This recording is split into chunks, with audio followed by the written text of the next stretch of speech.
Welcome to Book Talk, and I am your host, Dimpho Magale. I no more roll alone on the ship. I roll with Lesiba. How are you, Lesiba? I'm fine, as Dimpho. Thank you. And hello to everybody watching.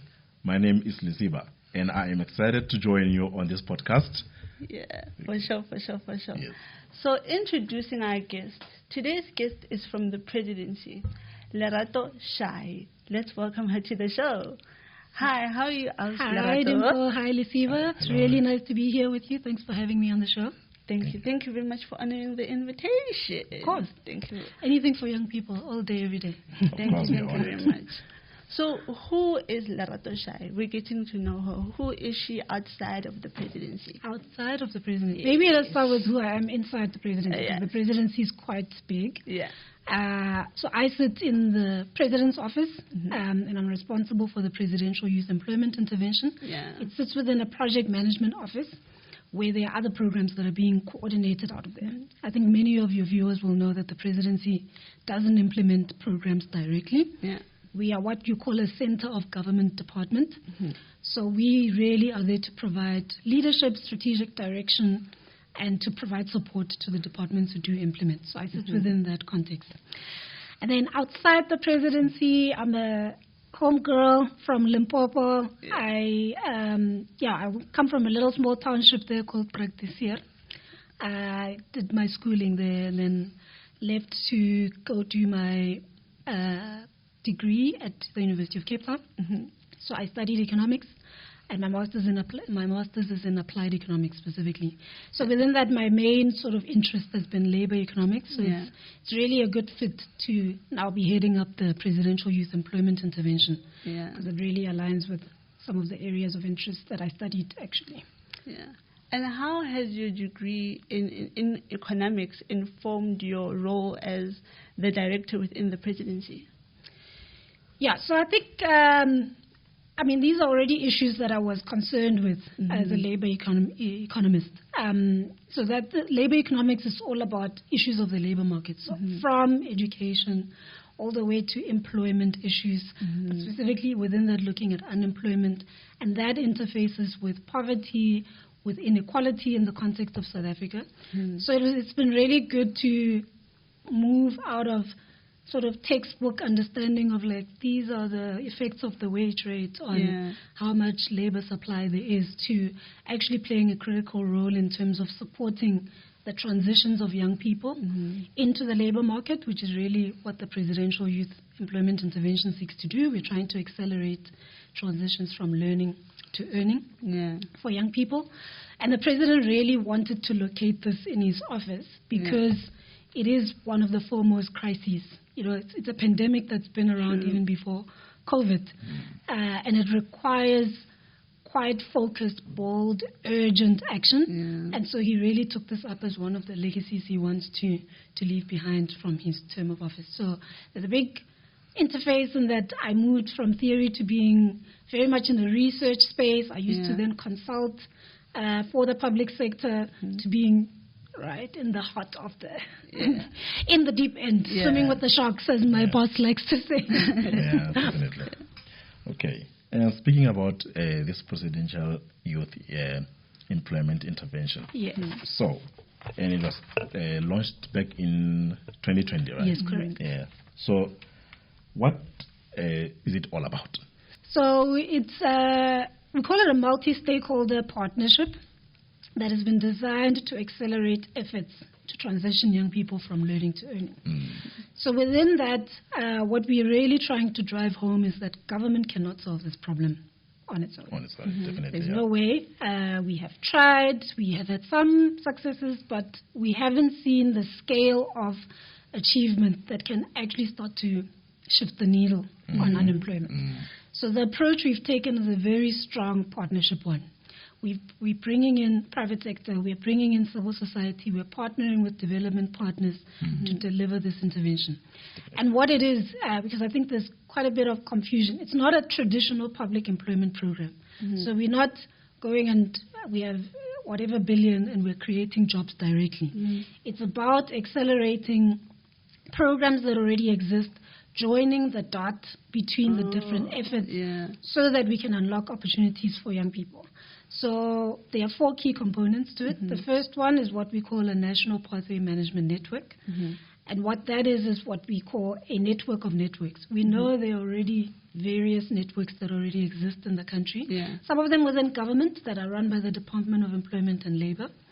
Others that are sitting outside of government. So how do we bring all those different networks that are either supporting young people with work-seeking support, how to write your CV, where to go to apply, how to prepare for an interview, all the way to those who are actually making jobs and earning opportunities and grants, etc., available to young people, bringing that all together into one single place so that it's easier for young people to find the kind of support that they're looking for. It's more seamless, and we make all these opportunities visible to them, especially young people who are excluded in the labor market. So that's the one. Then we look at a component around what we call demand-led skilling. And it's called demand-led for a specific reason, because what we're trying to shift in this space as the PYI is a training for training's sake, where you just measure yourself against how many people did you train. But it matters how many people you train, but it can't stop there. The training needs to actually unlock jobs and earning opportunities in the economy. So what we're trying to shift away from is tracking at the level of training and instead tracking at what we call outcomes. And the outcome we're interested in is that young people training actually unlocks jobs and earning opportunities for them. So you'll hear me speak a lot about earning opportunities, and that's because we know that in an economy such as South Africa, not everyone's going to find traditional jobs in a company. Many other forms of earning, which include making your own money, so 3 forms of enterprise. Entrepreneurship. So the earning opportunity is meant to capture all those different types of earning. So we're trying to link skilling more closely to demand in the economy, so where we know the jobs are going to come from, that we are actually skilling people in a way that's responsive to that allows the private sector to unlock those jobs. And then we have, to your point, a component that we call local ecosystem enablement, which is a bit of a jargony word, but it's really the component that deals with how do we make opportunities for enterprise and self-employment more easily accessible to young people. And our role there as the presidency within the Presidential Youth Employment Intervention is, again, not to necessarily provide grants to young people directly. It's to coordinate the players who are doing so and figure out what are the barriers. Many young people tell us all the time, we don't get accepted. We apply to NYDA, we apply to CIFA, we don't get accepted for the grants that they offer. And to understand what exactly is happening in that entire value chain that is leading to some young people accessing the opportunities and some not, and to address those particular problems and coordinate the system better.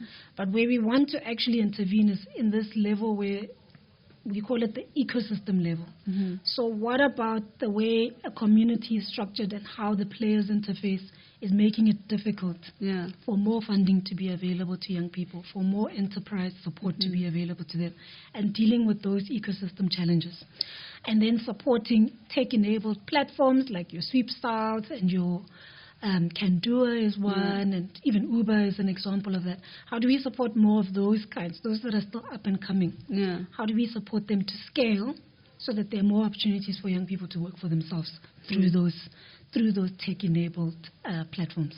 So essentially, what you're basically saying is collaboration, and networking with each other to make it better. Instead of being like we're starting from scratch and from the ground up, but actually build on what you have and having that scale up. Is that what we're saying? It is what we're saying. That's a very good way to capture it. It's really around how do we accelerate what we know works in the system and what innovation do we introduce that is going to close particular gaps. Because we know there's a lot that's happening and some of it is really working. So how do you take that, you scale it up, and where do we need to introduce new things?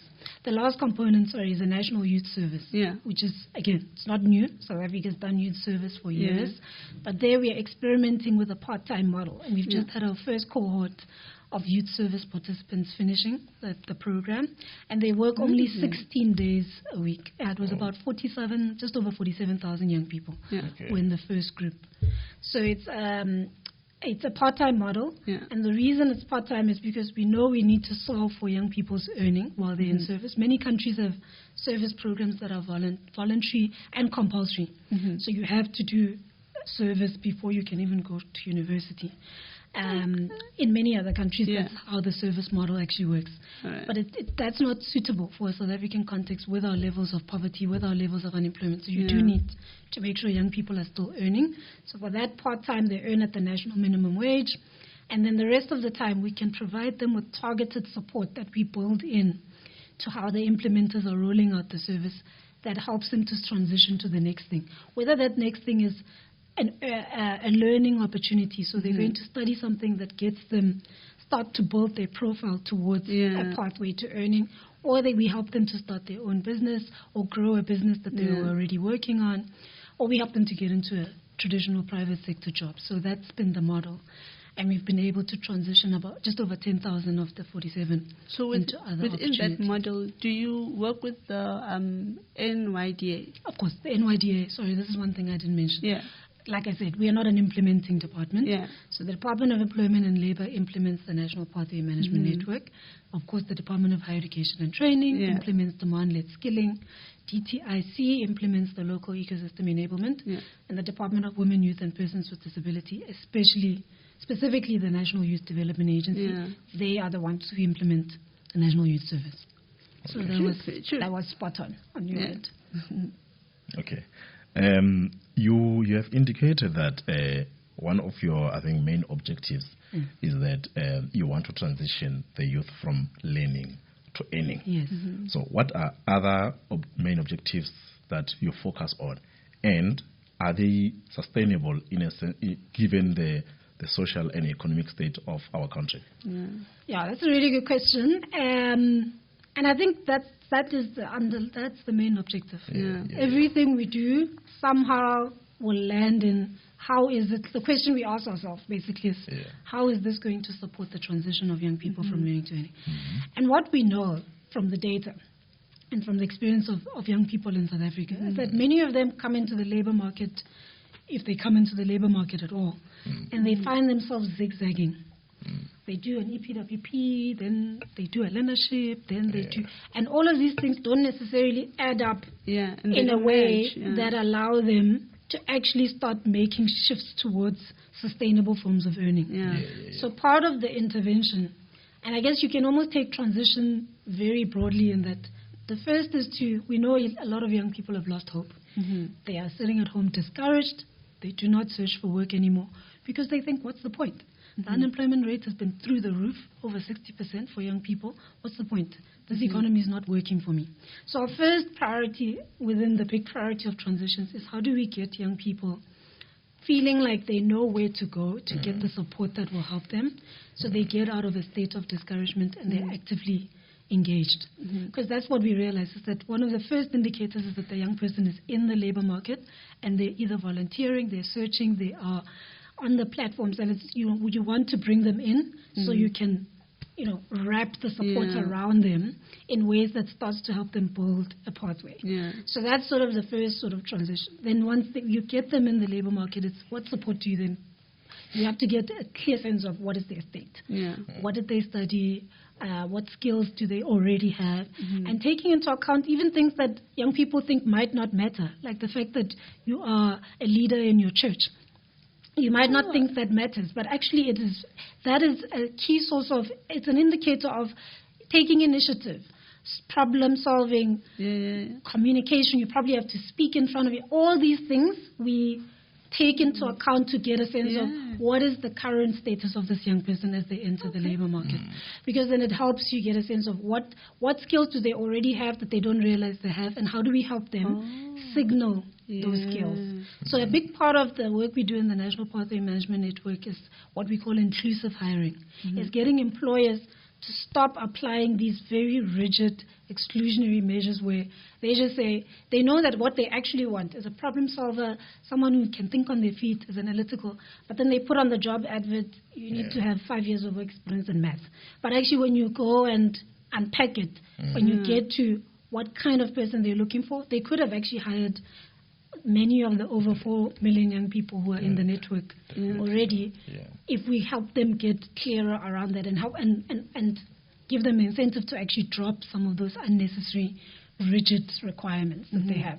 So it's really around that, and then we start to get a sense of, okay, these are the things that we need to be providing this young person, whether it's coaching or helping them develop their CV better so they can signal. And of course, at the heart of it is then you need to match them to the opportunities for learning and the opportunities to earn a living, because that is what they need. And what kind of jobs have this program actually created? So I think, to my point earlier, this is not a traditional public employment. So outside of the National Youth Service, which is where direct jobs are being, or earning opportunities being created, the rest of the program is actually a very systemic intervention. So we aggregate opportunities for young people into the National Pathway Management Network on SA Youth, on the SA Youth platform. So young people can go to sayouth.mobi to register there and access all the opportunities that are being aggregated through that. There are opportunities that are being aggregated or pulled together into the ESSA platform. We also have private sector platforms like JobJack. So that's our first priority, is the opportunities are currently everywhere. Young people don't know, where do I go if I want a CETA learnership? Bring them together in a single place and make it available at no cost to the young person, that they should be able to walk into an NYDA center and they're seeing all the opportunities from all the partners who are in the network. So, but what we do work on is to stimulate, we also work on stimulating new demand. So we have 5 priority growth sectors in the economy that we're targeting.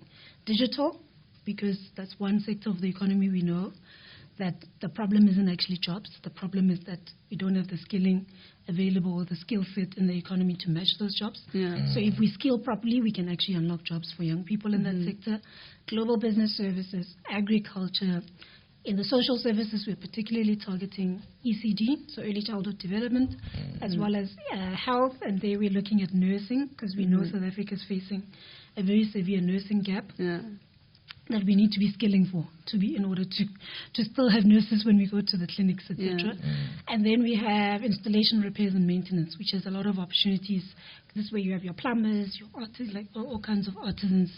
That and with the new energy crisis, even more now, there's opportunities around maintenance or repairs of solar PVs, for example. These are all opportunities we can unlock for young people to either work for themselves or work within this space. But the jobs that they have been able to access, to answer your question even if indirectly, is private sector jobs, a lot of it in retail. We have then, of course, all the jobs that are created in the National Youth Service are loaded onto the platform, so young people can access them there. We've supported the recruitment of all the young people on the DBE School Assistant Program, so those were made available through the platform. So there's public employment programs, there's programs that we make available through civil society who load their opportunities onto the platform, and then there's private sector jobs that are also. So with that happening, so now we have this intervention, right? So in the past, there were past interventions. What makes this one specifically different from what the government has done before? Yeah, so we get that question a lot. So, and I think a key part of it is that we are not necessarily trying to do completely new things. We've introduced innovation, like with creating and establishing this network that starts to pull players into a single place and in some cases even force them to work better together. It's located in the President's office, so we're in the private office of the President, which what that does is give you convening power.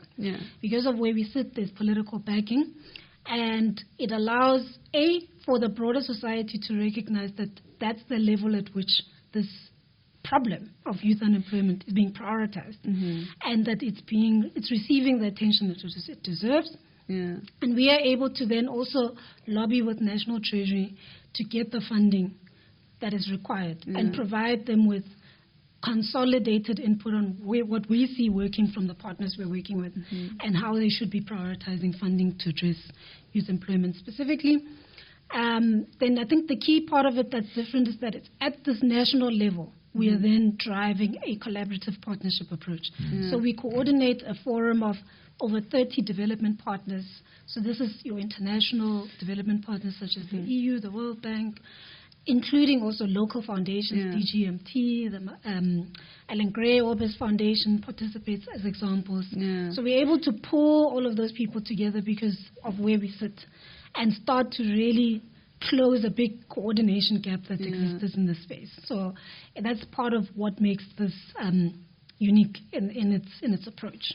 And with the programs that you now have, with the stipends, how much are the stipends, or how much do they go for? Yeah, so it differs depending on where the young person gets placed. So if we place them in a public employment program, that will be, so the DBE School Assistant Program, for example, that's paid at the national minimum wage, so young people will earn at the national minimum wage. Same with National Youth Service. The private sector jobs, they go for, the range is quite broad.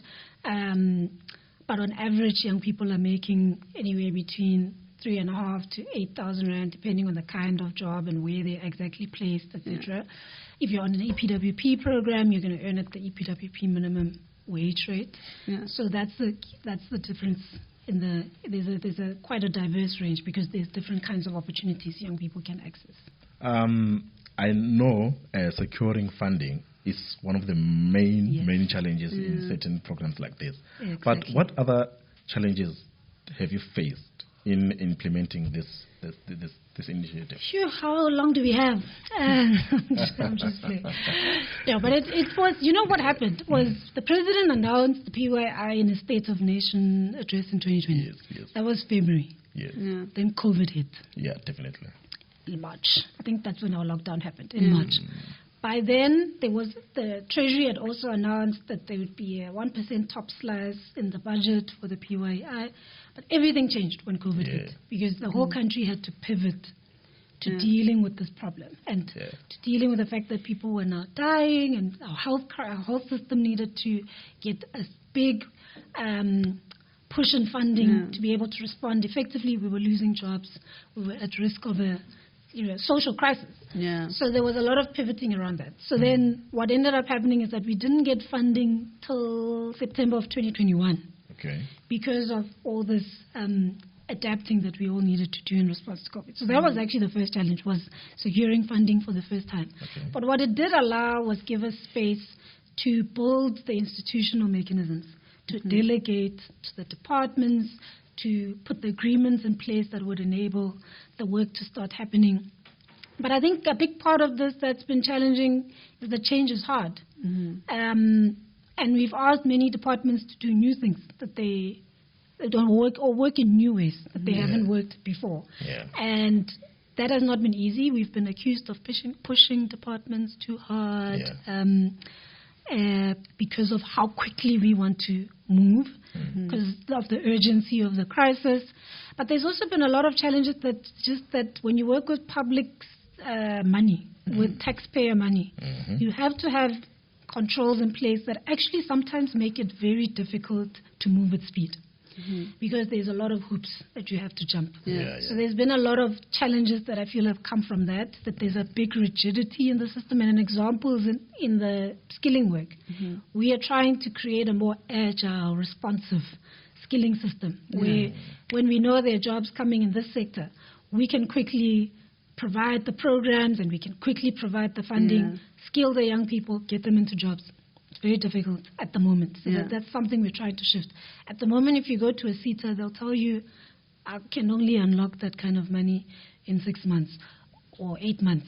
And by then, if you're in the digital sector, for example, where stuff's changing so fast, the job doesn't even exist anymore by the time government's ready to give the money. So it's it's grappling with those kinds of things. It's okay, what new mechanisms then do we need to put in place that can actually be more responsive? So there's been a bit of that, but some of it is just normal teething problems of when something is new and we're asking people to work in new ways and to work with each other in new ways. That's our approach. Collaboration is it's a very nice word. We all throw it around a lot, but it's actually very difficult. And a big part of it is also asking people, okay, you two are doing the same program. You actually, this is actual duplication. It's the same program, but you're in Limpopo and I'm in Gauteng, that's great. Yeah. Then it's actually spreading the program. But you're in the same space, so we need to figure out how we reduce this duplication, because it actually doesn't help young people. And it actually doesn't serve as well, because it's basically doing the same thing. And my question that I wanted to ask, based on your answer, what are the target margins as government that you're trying to reach this year with the program that you have now initiated? The target, the overall target for the program. I'll give you the overall targets, because we want to reach 5 million young people that are in the National Pathway Management Network engaged. We're currently sitting at just over 4 million that are in the network, so we're tracking well on that indicator. That's good. And that particular indicator is like what I was telling you before, is how do we get young people in? Yeah. How do we make sure they know that this network is now available, that it's here to serve them, that it's offering them all kinds of support and opportunities. So then the second target is we want to have supported young people to access 1.5 million temporary earning opportunities. And I know there's a lot of criticism around the fact that, a job's just 6 months, and then what happens to those young people.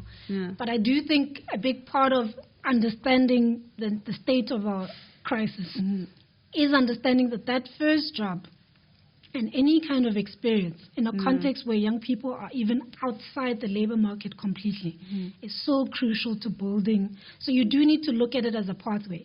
So that young person is going to do a work experience opportunity that gets them into the labor market, allows them to get their first glance of the world of work and build their skills. And then what is critical is that we are stacking that up with the next thing that over a period of time, you are starting to see them actually transition into earning. So the target is 1.5 million. We're currently just over 1 million that we've supported. Opportunities that have been accessed by young people through the PYI. And then the last target is that 500. These are all targets over 5 years since the president launched it.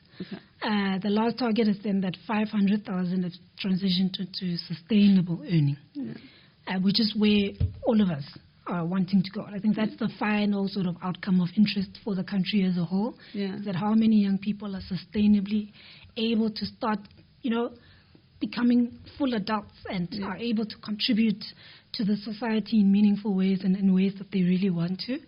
And that's where we are now focusing our attention, because the first 2 to 3 years was really around that, building the partnerships, blocks, getting young people in, starting to make sure they're accessing temporary earning opportunities. And now it's really, we're starting to trace studies, we're starting to do evaluations that are helping us to see how many of them are actually starting to unlock those sustainable earnings and what's working to get them there, so we can scale that up. And are those opportunities available to someone who's in Umtata, like a village like Umtata, and compared to someone in the city? Because also there's that dynamic of, people in the city, but what about us in the small villages who are like at Makaya? Are we able to reach those opportunities? What does government say about that? Yeah, that's an important question, because I think it's one of the, there are a few things that we know happen in our particular economy, in terms of which young people currently, if you don't intervene, will always be the ones that get the opportunities. Those that live in urban areas, those with, at the very least, a matric or more than a matric, will be the ones who are accessing opportunities. Men, and definitely there's limited access to opportunities for young people with disabilities. So those characteristics of our labor market is what we are actually wanting to counter. Is that any young person, no matter where they are, they're able to access opportunities. This is work that we are still grappling with and getting a handle over. So where we are able to reach particular excluded groups of young people, is that young black women are the ones who are getting most of the opportunities on the platform, actually. So opportunities are still largely going to young people who are in urban areas. They are closer to facilities, they are more likely to have access to data, to search, etc.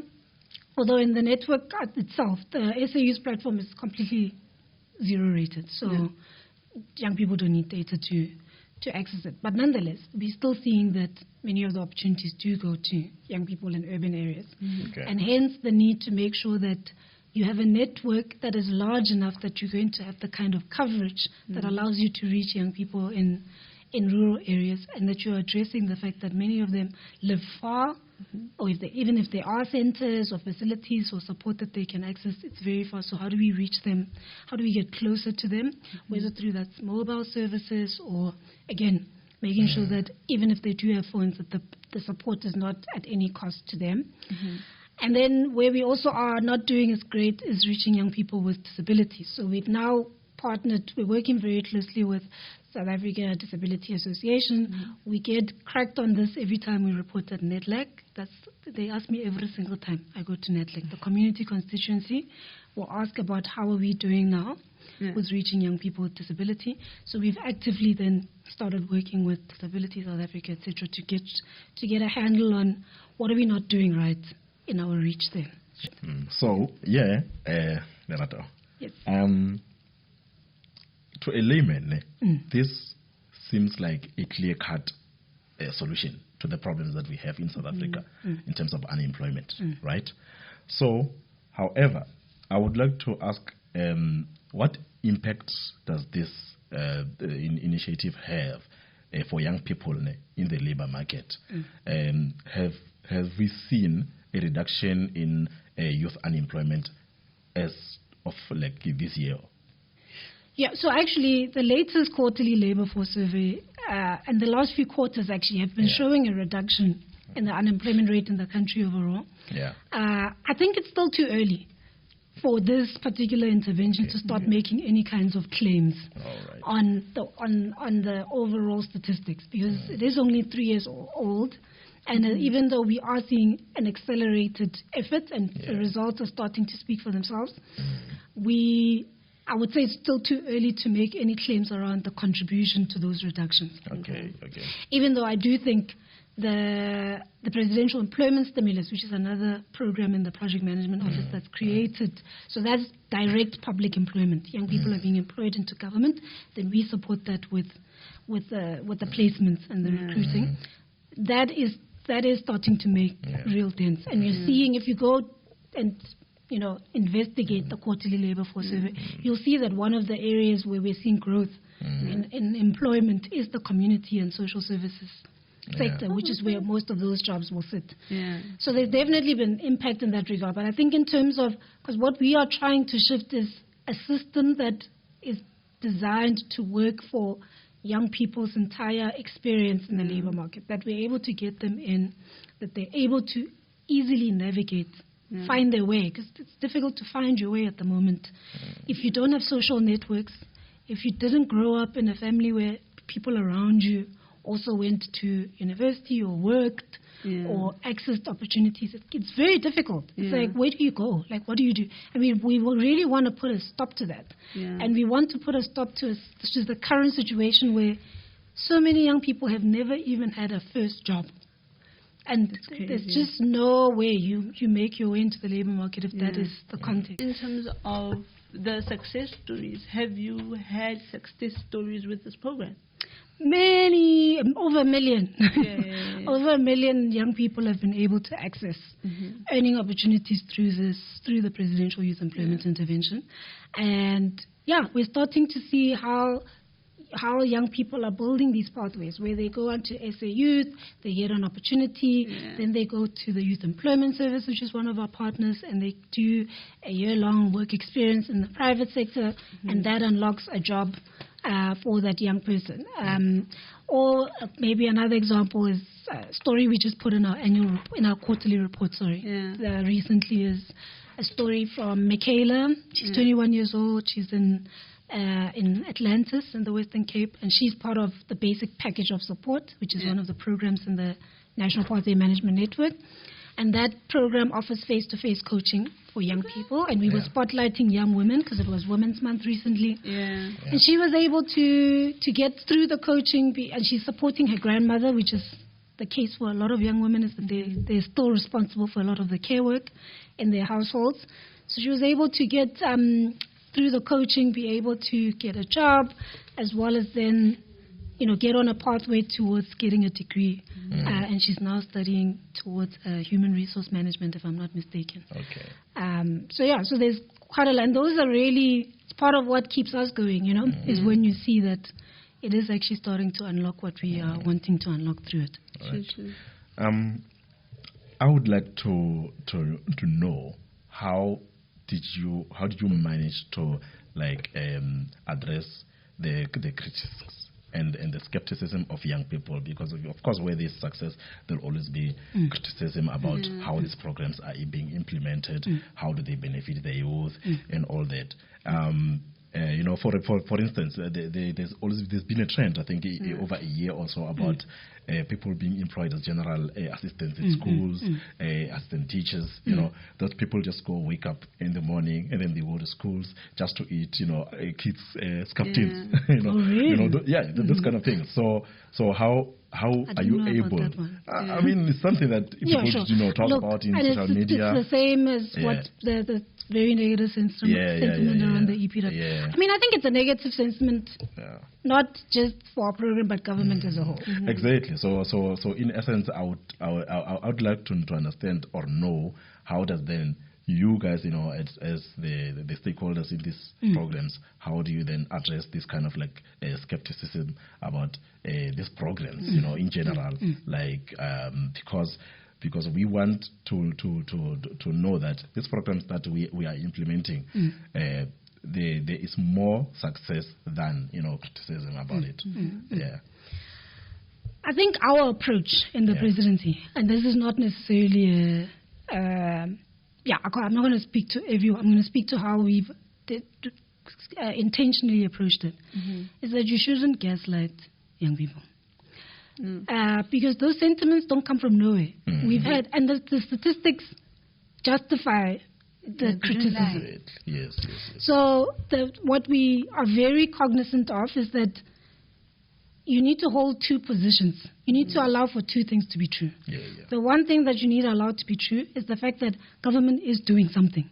So I think the sentiment that is saying government is doing nothing for the people, it's not true. Government is doing, there's programs, there are initiatives, there are. That's the one thing you need to hold true. And then you need to hold true on the other hand that unemployment is still a massive national crisis. So these two things are currently existing, which tells you, so then you have to ask the question, so if there is initiatives, if government is doing something, but yet we still have a problem, what is going on? Because what it tells you is that even where things are working with what government is doing, it's not being executed at the scale that is necessary. Because what people are really asking for when they criticize all these programs is that I wanted to have it land in my lived experience. So yes, you can tell me all the stats, how wonderful you created over 1 million opportunities. But if I'm not feeling it in my day-to-day life, it's very, very difficult for me to comprehend that something is being done. So that's where we start, is that we recognize that what is being done is not being delivered at the scale, at the quality, at the level that is required for us to start seeing not just the lived experience of young people change, but that you're seeing it reflected in the statistics, that we are not the most unequal country in the world with one of the worst youth unemployment problems in the world. So I think that's our starting point, is that you are correct in your feelings of criticism, and there's a level of truth in why you feel the way you do, but this is what is being done and this is the approach that we're going to be taking. So hence why the PYI was introduced, because the president was saying that we need far bolder, far accelerated. I think in one of his speeches he said something like, we need to run just to stay at the same place. That's how bad this problem is. So then you really need to be running at a far greater speed to start closing the gaps. And that's what we really are seeking to do by bringing everyone together and forging a way forward that is a lot more collaborative than we ever have had in the country. With this collaboration, I'm sitting at home in Tabanchu, I'm sitting at home in Mamelodi and being like, okay, now that I've heard about this program, I want to be a part of this program. How can someone pay initiative or get into a program like this? What are the requirements that you have? The requirements that you are a young person in South Africa. You don't even need to be. You are a young person living in this country who needs opportunity, who needs support. What has been great is that when we do look at the profile of young people who are in the network, we are finding that we're actually reaching a lot of the excluded young people. Many of them went to poor schools, so the quintile 1 schools. Many of them live in households where someone's earning a social grant, which is a proxy for some level of poverty in that household. But actually there are very few exclusionary criteria to go and register on sayouth.mobi, to go to the NYDA Center and get assistance. There are, of course, criteria for the specific programs within the PYI. So if you're wanting to access enterprise support, you are going to have to go through a process, and they're going to have to look at, how old is your business? What is it doing? What kind of support? Is it financial support? Is it non-financial support? But for you to be coming into the network to get the support to navigate all of this, you don't need to meet any kind of strict criteria other than being a young person in the country. And then do you have an available website, contact numbers that we can reach? So young people can just go to sayouth.mobi, literally that, to register there and get opportunities. For people who want to partner with us, so at this implementation level, they can go to the SONA website, so the State of Nation website, and go to youth employment, and under there they'll find everything they need to know about the Presidential Youth Employment Intervention. They can also contact us through the contact link there to express interest in being a partner to the Presidential Youth Employment Intervention. We also will then contact anyone who signs up with updates on when we release results, when there's a new funding call for implementers to come on board. So those who want to partner with us at that level can go to that website to get information. All right. Is the website on the Presidency's website? So if you go to the Presidency website, you will get a direct link to the SONA website on there. Otherwise, you can go to State of Nation.